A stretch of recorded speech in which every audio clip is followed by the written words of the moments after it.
আসসালামু আলাইকুম এভরিওয়ান, চলে আসলাম আমাদের একটা রেসিপি নিয়ে, তালের নকশি পিঠা। অনেক রকম তো পিঠা খেয়েছি তালের, কিন্তু নকশি পিঠা খাওয়া হয়নি। তো চলুন দেখে নেওয়া যাক কীভাবে তালের নকশি পিঠা তৈরি করা যায়। এই যে দেখতে পাচ্ছেন ডোটা, এটা আমি তাল দিয়ে ডোটা তৈরি করে নিয়েছি। তালের সঙ্গে একটু চিনি দিয়েছিলাম, লবণ, চাউলের আটা 1 কাপ, হাফ কাপ ময়দা দিয়ে একটা ডো বানিয়ে নিয়েছি। এখন আমি এটাকে নকশি পিঠা তৈরি করে নেব।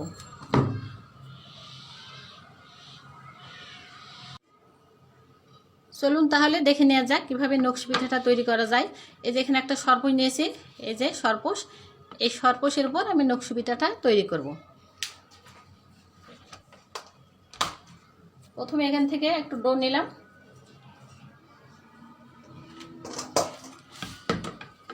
এখানে সরপুষের উপর এভাবে চেপে চেপে আমি নকশি পিঠাটা তৈরি করে নেব।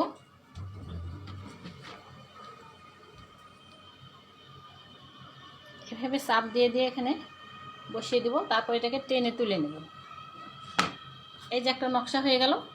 এখন এই মাথাটার সঙ্গে লাগিয়ে দেব।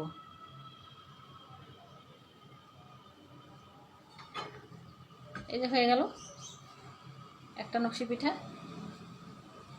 আমি আরেকটা করে দেখাচ্ছি আপনাদেরকে।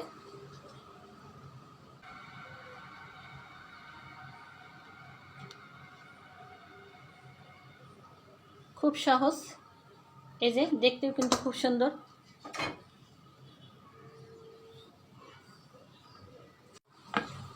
আমি আরেকটা বানিয়ে দেখাইতেছি আপনাদেরকে। এই যে সব বসে এভাবে আমি চেপে চেপে দেব।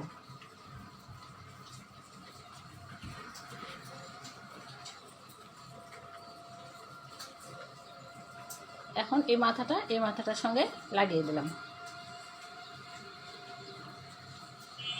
এই যে হয়ে গেল, সবগুলো পিঠে আমার একইভাবে বানিয়ে নিয়েছি।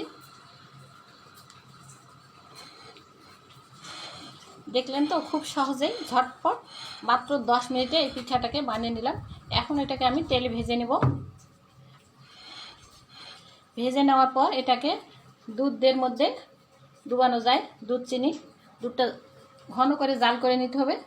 তারপর এটাকে তেলে ভেজে দুধের মধ্যে ডুবাই দেব।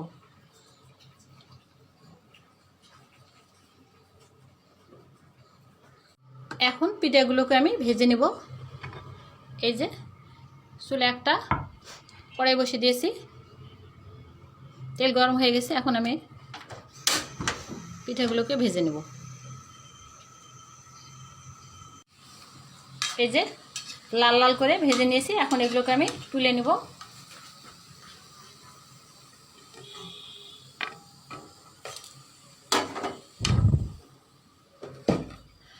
সবগুলোই একইভাবে ভেজে নেব।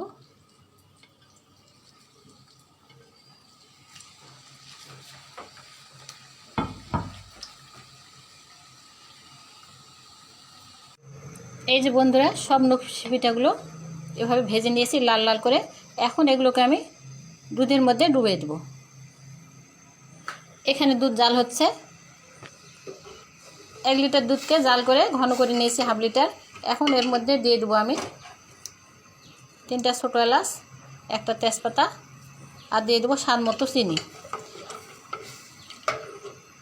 ডোয়ের মধ্যে চিনি দেওয়া ছিল, এগুলোর মধ্যে যখন ডো বানাই চিনি দেওয়া ছিল, সেজন্য দুধের মধ্যে আমি বুঝে একটু চিনি দেবো।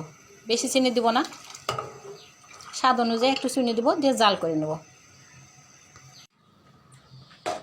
এখানে 2 টেবিল চামচ চিনি দিলাম স্বাদ মতো।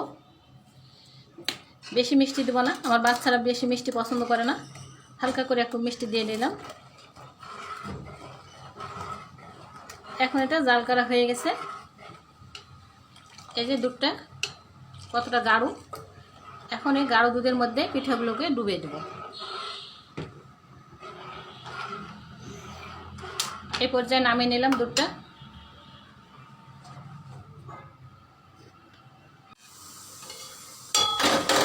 এখন জাল করা ঘন দুধটাই বাটিতে ঢেলে দিলাম।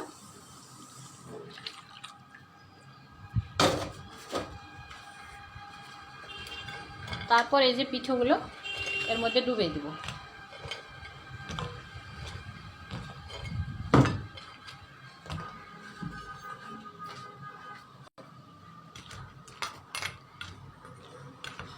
এভাবে 1 ঘন্টা ভিজিয়ে রাখবো। ফিরে আসবো 1 ঘন্টা পর। দেখলেন তো খুব সহজে হয়ে গেল ঝটপট তাল দিয়ে ময়দার একটা নকশি পিঠা। তাল দিয়ে তো আমরা অনেকে অনেকভাবে খেয়ে থাকি, যেমন তালের ধাবড়ি পিঠা, তালের গড়গড়া, তালের বড়া। একটু অন্যভাবে নকশি পিঠা বানিয়ে খেয়ে দেখেন, হেভি জোশ লাগবে, খুব মজাদার। ফিরে আসবো 1 ঘন্টা পর। 1 ঘন্টা পর ফিরে আসলাম। এখন একটু খেয়ে দেখাই। হেভি জোশের একটা পিঠা। এটা মেহমান আসলে আপনারা দিতে পারেন, কিংবা বাচ্চাদের বিকেলে নাস্তাও দিতে পারেন। খুব মজাদার, হেভি জোশের একটা নাস্তা। এই যে কি পরিমাণ সফট হয়েছে, এই যে নরম তুলতুলে, মুখে দিলেই মিলে যাবে, অসাধারণ। তো আমার রেসিপি যদি ভালো লাগে তাহলে লাইক কমেন্ট শেয়ার করে পাশে থাকবেন। আসসালামু আলাইকুম, আল্লাহ হাফেজ।